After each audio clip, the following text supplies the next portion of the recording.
Assalamualaikum warahmatullahi wabarakatuh. Saya Gilang Panji Koco, NPM B1A022441 akan membuat penjelasan dari buku Hukum Pidana Internasional Ari Siswanto yang berjudul Genosida pada bab kedua. Tentunya di dalam buku ini terdapat definisi genosida, yaitu adalah genosida kejahatan yang paling berat dan serius dalam hukum internasional. Genosida ini tentunya merujuk pada tindakan yang dilakukan dengan niat khusus untuk menghancurkan baik seluruhnya maupun sebagian suatu kelompok, etnis, ras, agama, atau bangsa. Di balik itu juga dalam Konvensi PBB tentang Genosida 1948, Konvensi untuk Pencegahan dan Penghukuman Kejahatan Genosida yang menyatakan bahwa genosida dapat melibatkan berbagai macam tindakan yang dirancang untuk menghancurkan kelompok tersebut. Di dalam menghancurkan kelompok tersebut terdapat adanya elemen-elemen yang membentuk kejahatan genosida. Tentu dari niat untuk menghancurkan, tindak pidana genosida hanya bisa terjadi jika ada niat khusus untuk menghancurkan kelompok tertentu. Ini adalah elemen paling krusial dalam mendefinisikan kejahatan genosida. Tanpa niat ini, tentunya tindakan tersebut tidak akan dapat dikategorikan sebagai tindakan genosida. Selain itu, kelompok yang menjadi sasaran merupakan kelompok yang dilindungi oleh hukum internasional, yaitu kelompok yang dapat dibedakan secara ras, etnis, agama, atau nasional. Misalnya, kelompok etnis Tutsi di Rwanda atau kelompok Muslim di Bosnia. Tindakan tertentu yang dilakukan dalam hal ini ada 5 tindakan utama dapat dianggap sebagai genosida, yaitu pembunuhan. Tindakan ini mencakup pembunuhan anggota kelompok yang teridentifikasi oleh pelaku kejahatan sebagai kelompok yang menjadi sasaran, baik di penderitaan fisik atau mental.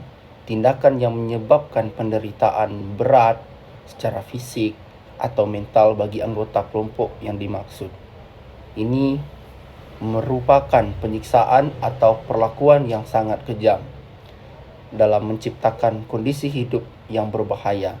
Tindakan yang bertujuan untuk menciptakan kondisi ini tidak memungkinkan bagi kelompok tersebut untuk bertahan hidup. Contohnya seperti pengusiran, kelaparan, atau pengabaian terhadap kebutuhan dasar hidup. Pembatasan kelahiran, tindakan yang dilakukan untuk mencegah kelahiran anggota kelompok seperti sterilisasi paksa atau pengaturan kelahiran yang membatasi populasi kelompok tersebut. Contohnya dari pemindahan paksa anak-anak dari kelompok yang menjadi sasaran genosida ke kelompok lain dengan tujuan menghapus identitas mereka dan menyatukan mereka dengan kelompok lain. Unsur niat khusus atau nama lainnya disebut dengan dolus spesialis membedakan genosida dari kejahatan lainnya, seperti kejahatan terhadap kemanusiaan dan kejahatan perang. Niat ini dapat dibuktikan melalui bukti langsung seperti pernyataan terdakwa atau melalui bukti tidak langsung seperti pola serangan yang sistematis terhadap kelompok tertentu. Dari berbagai jenis perbedaan genosida dengan kejahatan lain, adanya genosida ini memiliki perbedaan mendasar dengan kejahatan terhadap kemanusiaan dan kejahatan perang, terutama dalam hal motivasi.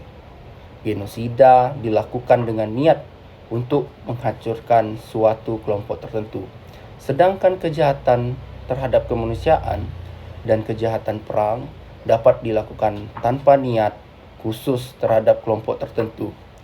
Lingkungannya, genosida fokus pada penghancuran kelompok tertentu, sedangkan kejahatan terhadap kemanusiaan dan kejahatan perang dapat mencakup tindakan terhadap individu tanpa memandang kelompok.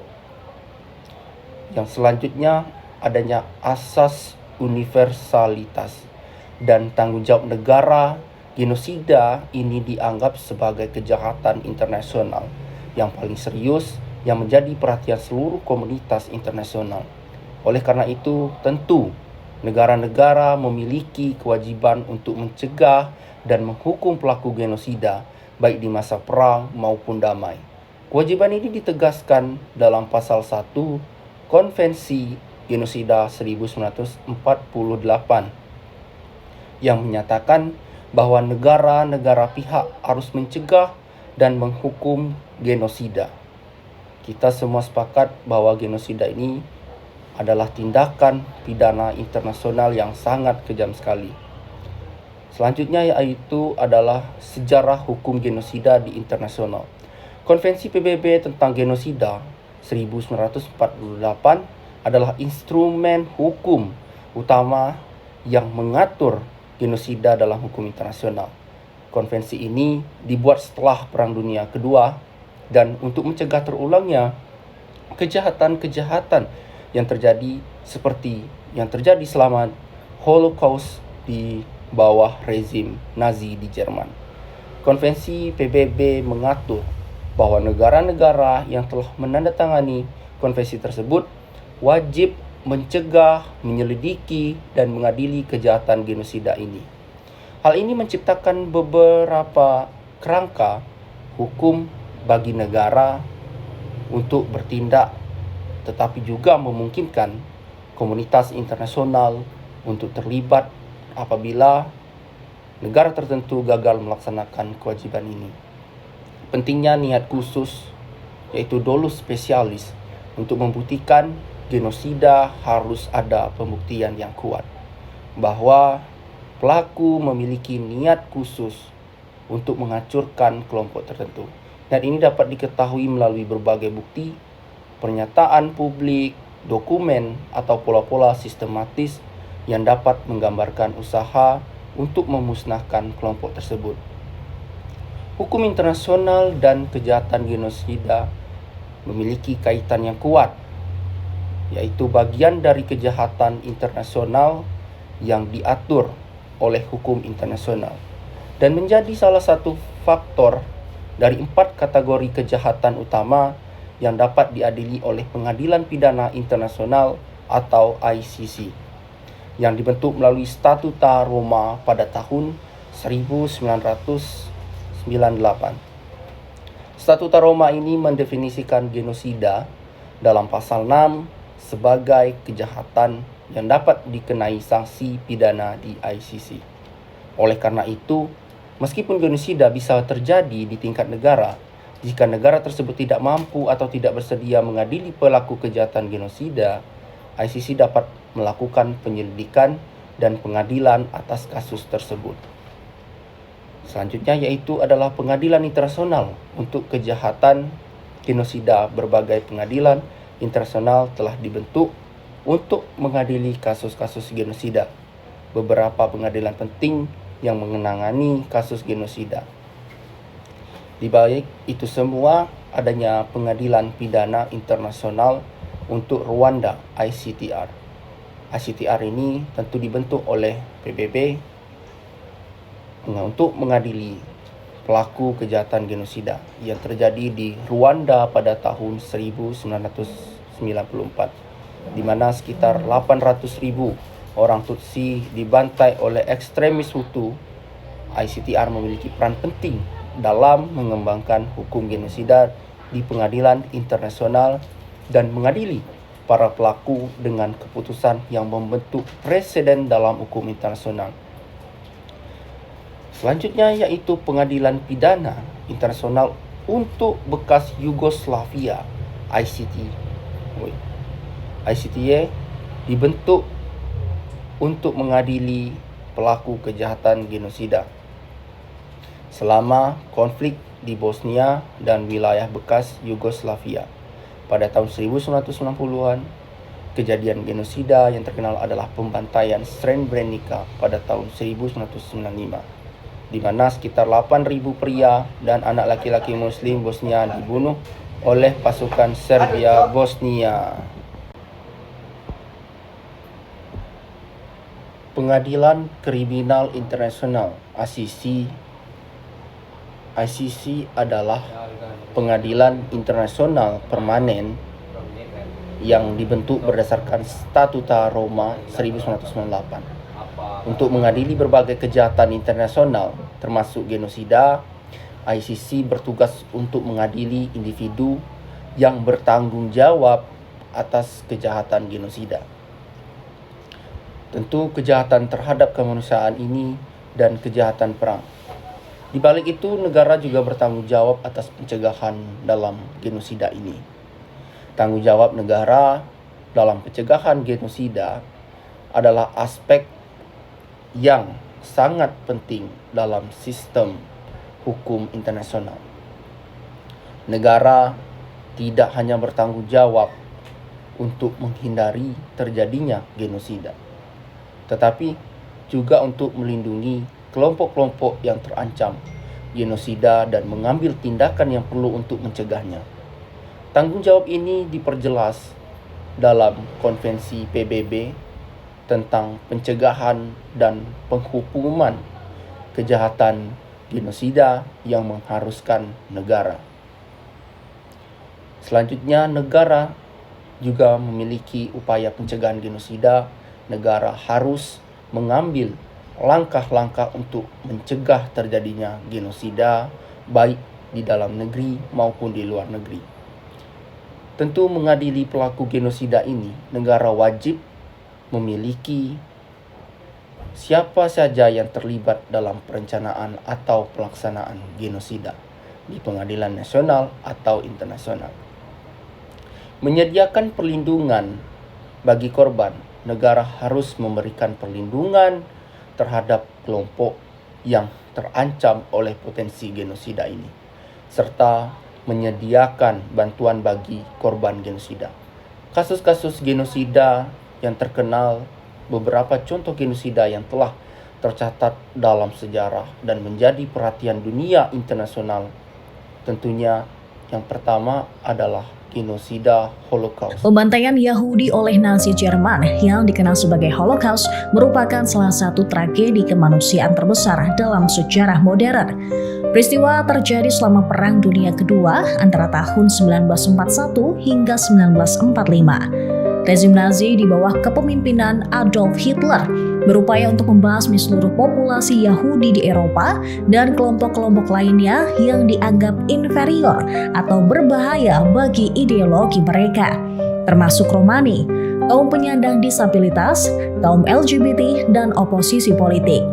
Jutaan orang Yahudi dan kelompok lainnya dibunuh dalam kondisi yang sangat kejam, baik dengan ditembak, dijebloskan ke ruang gas, atau dikirim untuk bekerja hingga mati kelelahan. Hari untuk mengenang korban Holocaust internasional diperingati pada 27 Januari setiap tahun. Genosida Rwanda 1994. Pada tanggal 7 April 1994, kekerasan di Rwanda memicunya dimulai, yaitu kejadian genosida terburuk sejak dimulainya Perang Dunia Kedua. Sehari sebelumnya, pesawat Presiden Rwanda Juvenal Habyarimana ditembak jatuh. Para ekstremis militer Rwanda menyalahkan minoritas Tutsi di negara itu dan memulainya kampanye pembunuhan dalam hitungan jam tanpa adanya tanggapan internasional untuk campur tangan. Orang seperti Paul Rosesma dan istrinya harus menyelamati sebanyak mungkin orang yang ada di sana. Saya pikir saya akan mati. Saya tidak akan mati sebagai orang pengecut, karena saya memiliki tanggung jawab yang besar untuk menyelamati semua orang Rwanda. Itulah yang ia sampaikan sebagai keterangannya. Pembantaian sekitar 800.000 orang Tutsi oleh kelompok Hutu ekstremis yang berlangsung dalam waktu sangat singkat. Yang ketiga, adanya genosida Bosnia dari 1992 sampai dengan 1995. Tribuners, tahukah kamu bahwa pada 11 Juli 1995 terjadi pembantaian Srebrenica atau yang dikenal juga dengan genosida Srebrenica. Adapun sekitar 8.000 lelaki dan remaja etnis Muslim Bosniak di daerah Srebrenica, Bosnia tewas. Pembantaian itu dilakukan oleh pasukan Republik Srpska pimpinan Jenderal Ratko Mladic. Pada 27 Februari 2007, Mahkamah Internasional menetapkan kejadian ini sebagai sebuah genosida. Atas kejadian tersebut, Jenderal Mladic menjadi buronan internasional. Ia telah didapati bersalah karena genosida dan berbagai kejahatan perang lain di Yugoslavia. Kejadian ini dianggap sebagai kejadian paling menakutkan dan kontroversial dalam sejarah Eropa modern pasca Perang Dunia II. Upaya untuk mengakhiri genosida dan mempromosikan keadilan dalam upaya untuk mengakhiri genosida dan menghindari terulangnya kejadian-kejadian yang keji seperti itu. Dalam pencegahan dan pendidikan tentang hak asasi manusia sangat penting. Selain itu, penting bagi masyarakat internasional untuk mengawasi dan memberikan tekanan kepada negara yang tidak memenuhi kewajiban mereka dalam mencegah genosida. Selanjutnya, perlindungan terhadap korban genosida. Selain penuntutan pelaku kejahatan, hukum internasional juga memberikan perhatian besar pada perlindungan korban genosida.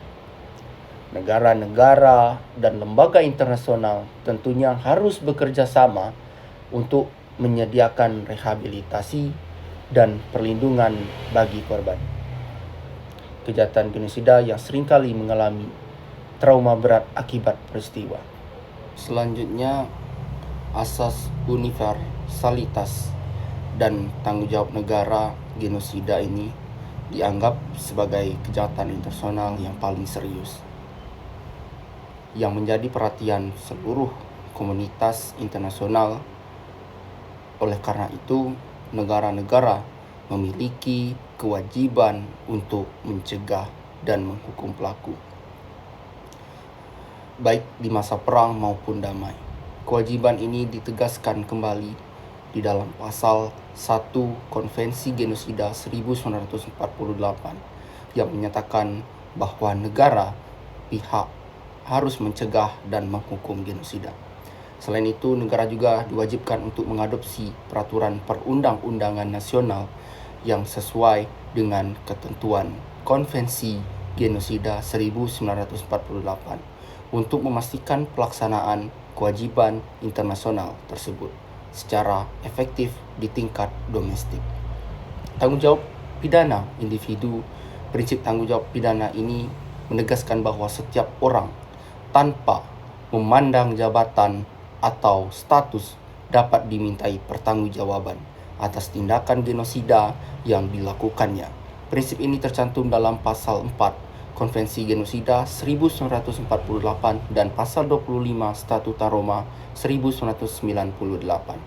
Contoh penerapan prinsip ini dapat dilihat dalam kasus-kasus yang diadili oleh Peradilan Pidana Internasional untuk Rwanda dan Pengadilan Pidana Internasional untuk Yugoslavia, di mana individu ini yang terlibat dalam kejahatan genosida dijatuhi hukuman meskipun mereka memiliki jabatan tinggi dalam pemerintahan atau militer. Perluasan perbuatan yang dapat dipidana selain tindakan genosida itu sendiri, Konvensi Genosida 1948 juga mengkriminalisasi beberapa perbuatan yang terkait, contohnya seperti persengkokolan untuk melakukan genosida, penghasutan untuk melakukan genosida secara langsung dan umum, percobaan melakukan genosida, penyertaan dalam genosida. Pengaturan ini bertujuan untuk memastikan bahwa semua bentuk keterlibatan dalam kejahatan genosida dapat dipertanggungjawabkan secara hukum. Implementasi dalam hukum nasional Indonesia.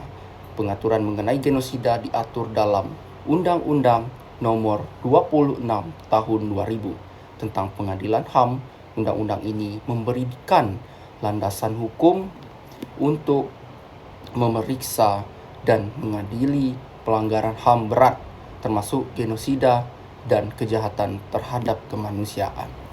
Tentang potensi genosida di masa depan, ada beberapa faktor yang patut diwaspadai. Polarisasi politik dan identitas. Dunia saat ini mengalami peningkatan ekstremisme politik, baik kanan maupun kiri. Ketika identitas suku, agama, atau etnis dijadikan dasar politik, potensi konflik dan dehumanisasi terhadap kelompok lain meningkat. Teknologi pengawasan dan disinformasi rezim otoriter kini memiliki alat yang canggih untuk mengontrol informasi dan mengawasi populasi. Ini memungkinkan mereka mengisolasi kelompok sasaran dan memanipulasi opini publik untuk membenarkan kekerasan. Krisis iklim dan kompetisi sumber daya perubahan iklim akan memicu kelangkaan air, pangan, dan tempat tinggal yang dapat memperkuat konflik antar kelompok. Dalam konteks seperti itu, kelompok minoritas bisa dijadikan kambing hitam. Lemahnya tanggung jawab internasional, dunia internasional seringkali lambat atau gagal merespon genosida. Rwanda dan Bosnia adalah contoh nyata. Jika tidak ada perubahan nyata dalam penegakan hukum internasional, genosida dapat terjadi lagi tanpa pencegahan efektif. Bahaya genosida yang akan datang bukan hanya kemungkinan, tapi potensi nyata yang harus diwaspadai sejak dini. Deteksi dini, pendidikan tentang toleransi, pelindungan hak asasi manusia, dan tekanan internasional sangat penting untuk mencegah tragedi serupa di masa depan. Meskipun banyak yang berpikir bahwa genosida adalah bagian dari masa lalu, nyatanya ancaman ini masih membayangi dunia kita hari ini dan berpotensi meningkat di masa depan. Terdapat adanya faktor yang memicu tentang genosida ini. Di banyak negara, kelompok mayoritas politik sering menggunakan kata narasi kita versus mereka untuk mempertahankan kekuasaan ketika sebuah kelompok dicap sebagai musuh negara, pengkhianat, atau beban sosial. Langkah ke arah kekerasan sistematis menjadi lebih mudah dilakukan dan dibenarkan secara moral oleh pendukung kekuasaan. Kemajuan teknologi seharusnya membawa manfaat bagi kemanusiaan. Namun dalam praktiknya, teknologi juga digunakan untuk tujuan yang gelap, yang memiliki pengawasan dan pengambilan informasi yang sangat kuat. Kecerdasan buatan, pengenalan wajah, dan big data, pihak berwenang bisa melacak, mengisolasi, dan menargetkan kelompok tertentu dengan sangat efisien. Memperkuat propaganda, kebencian, dan memecah belah masyarakat. Persaingan sumber daya perubahan iklim tidak hanya berdampak pada lingkungan, tetapi juga menciptakan ketegangan geopolitik. Ketika sumber daya seperti air, makanan, dan lahan menjadi langka, kelompok ini rentan akan menjadi sasaran diskriminasi. Populasi minoritas telah disalahkan atas krisis yang sebenarnya disebabkan oleh kebijakan buruk dan perubahan global. Genosida bisa terjadi sebagai bentuk solusi ekstrim terhadap masalah sosial dan ekonomi.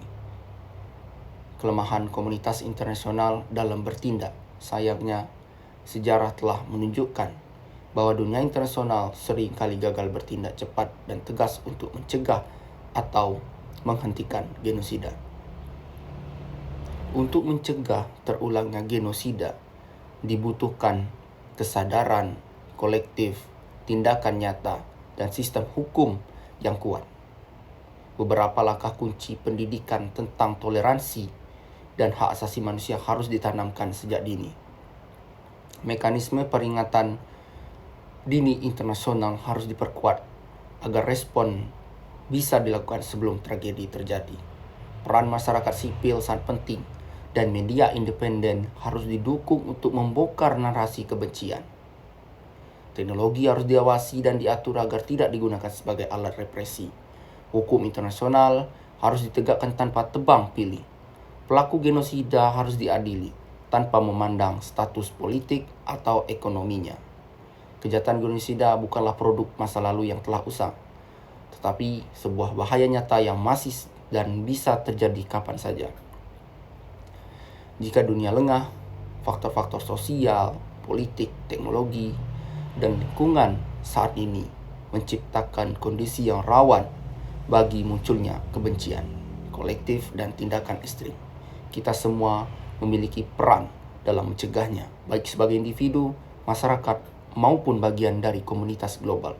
Tidak ada alasan untuk menunggu sampai terjadi berikutnya terjadi. Kita harus bertindak dari sekarang. Baik, itulah yang saya dapat jelaskan dalam presentasi ini mengenai genosida. Sebelumnya, saya mohon maaf yang sebesar-besarnya jika tadi dalam penyampaian mungkin ada kesalahan kata atau beberapa pernyataan yang salah. Saya hanyalah manusia biasa yang tidak luput dari kesalahan. Lex nominem tigit ad impossibilia. Hukum tidak memaksakan seseorang untuk melakukan sesuatu yang tidak mungkin. Sekian, terima kasih kepada dosen pengampu kami, Pak Asep Suherman. Saya ucapkan terima kasih sebesar-besarnya. Saya tutup. Wassalamualaikum warahmatullahi wabarakatuh.